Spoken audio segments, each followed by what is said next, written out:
Sejarah adalah suatu ilmu yang di dalamnya dibahas berbagai peristiwa dengan memperhatikan unsur, tempat, waktu, objek, latar belakang, dan pelaku dari peristiwa tersebut. Menurut ilmu ini, segala peristiwa dapat dilacak dengan melihat kapan peristiwa itu terjadi, di mana, apa sebabnya, dan siapa yang terlibat dalam peristiwa tersebut.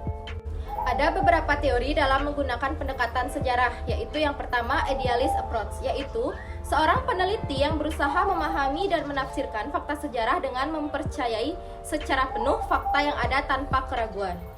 Selanjutnya adalah reductionist approach, yaitu seorang peneliti yang berusaha memahami dan menafsirkan fakta sejarah dengan penuh keraguan.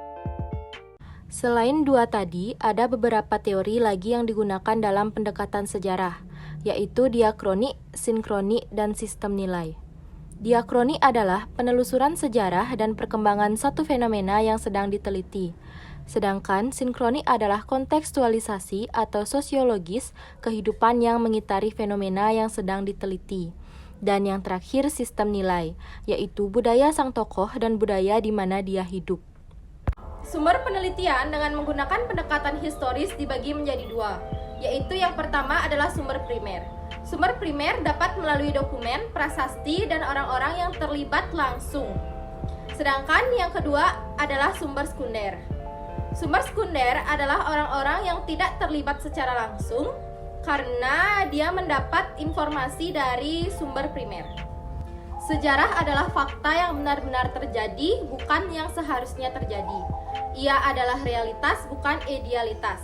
Sejarah itu memiliki guna intrinsik dan ekstrinsik. Guna intrinsik adalah sejarah sebagai ilmu, sebagai cara mengetahui masa lalu, sebagai pernyataan dan pendapat, serta sebagai profesi.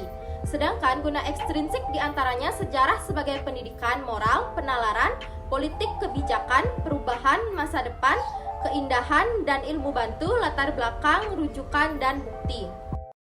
Terkait dengan sejarah, ada beberapa terminologi yang berkaitan dengan istilah ini. Terminologi tersebut antara lain filsafat sejarah, historicity atau historicality, historisme, dan historisis. Yang pertama, filsafat sejarah, yaitu sebuah studi filosofis tentang sejarah manusia dan berusaha untuk merekam dan menginterpretasikannya. Yang kedua, historicity atau historicality adalah terminologi yang digunakan untuk mengindikasikan sebuah tampilan yang esensial tentang eksistensi manusia. Yang ketiga adalah historisme, adalah sebuah doktrin yang menyatakan bahwa pengetahuan tentang manusia adalah sebuah karakter historis yang tidak bisa direduksi dan bahwa sebuah perspektif historis tidak dapat digunakan untuk memahami komunitas masyarakat. Yang terakhir adalah historis. Metode ini dipakai dan diperkenalkan oleh Muhammad Arkaun. Dia mengatakan bahwa perspektif historis adalah suatu uraian yang membatasi diri pada penetapan urutan kronologis dan realitas fakta-fakta apapun dalam kaitan dengan analisis teks. Sejarah adalah metode, bukan suatu ilmu. Memahami pendekatan sejarah tidak bisa dipisahkan dari beberapa terminologi tersebut. Sejarah memfokuskan diri pada manusia dengan segala entitas dan perilakunya, bahwa manusia adalah makhluk yang hidup dalam ruang dan waktu tertentu. Dengan demikian, pendekatan kesejarahan memerlukan metode ataupun tujuan yang faktual yang hanya mungkin dilakukan dengan ilmu sosial dan humaniora.